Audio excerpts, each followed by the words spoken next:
దివిసీమ తుఫాన్ వచ్చి అందరి ఆశలను తుడిచిపెట్టేసినట్టు గత ప్రభుత్వం రాష్ట్రం మరియు అమరావతి భవిష్యత్తుని తుడిచిపెట్టేసింది. అమరావతి అంటే పరదాలు, సెక్షన్ 30, సెక్షన్ 144 మాత్రమే గుర్తుకొచ్చేలా పనిచేశారు.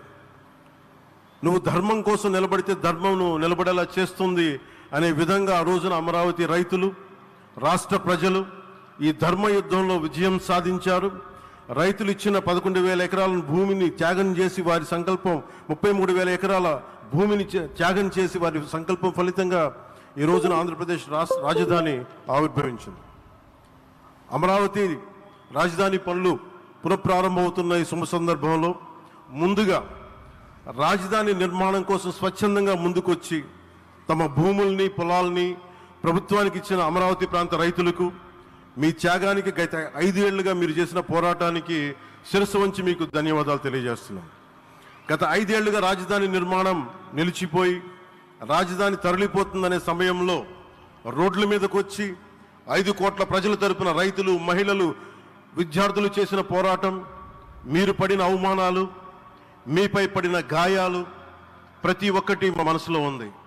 ఆ రోజున దివ్యాంగులను కూడా లాఠీ దెబ్బలు నా గుండెలు ఇంకా సజీవంగా ఉన్నాయి. ఆ బాధ మేము మర్చిపోలేదు, ఎవరిని మర్చిపోనివ్వలేదు. అందుకని దానికి సజీవ సాక్షి ఈ రోజున తిరిగి పునఃప్రారంభానికి గౌరవ ప్రధానమంత్రి గారు రాక, ఆ రోజున మహిళలు, విద్యార్థులు చేసిన పోరాటం, మీరు పడిన అవమానాలు, మీపై పడ్డ గాయాలు ప్రతి ఒక్కటి మనసులో ఉంది. మీ త్యాగాన్ని మేము మర్చిపోం. మీరు చేసిన త్యాగానికి జవాబుదారీగా ఉంటాం. బాధ్యతగా అమరావతి నిర్మాణం జరిగేలా సాయశక్తుల ఈ కూటమి ప్రభుత్వం కృషి చేస్తుంది. అమరావతి రైతుల త్యాగాలను హృదయపూర్వకంగా స్మరించుకుంటూ వారి ప్రతినిధులుగా ఇక్కడకు విచ్చేసిన రైతులకి నా ప్రత్యేక నమస్కారం. ఈ పోరాటంలో వారికి ప్రతినిధులుగా సన్మానం అందుకుంటున్న మహిళా రైతులు పాత్ర, ప్రత్యేకించి అమరావతి మహిళా రైతుల పాత్ర చాలా అభినందనీయం. మీరు ఎంత నలిగారు, మీరు ఎంత రోడ్ల మీదకి వచ్చారు. మగవాళ్ళు ఆపేస్తే ఆడపడుచులు బయటకు వచ్చి తిరిగి పౌరుషం చూపించారు, ఆంధ్ర పౌరుషాన్ని చూపించారు.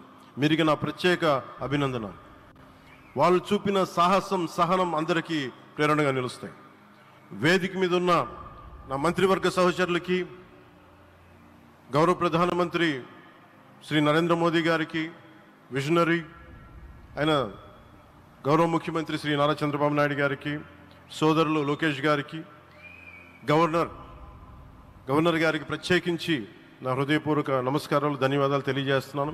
అలాగే ఇతర సహచరులకు, సభకు హాజరైన వారికి, రాష్ట్ర ప్రజలకు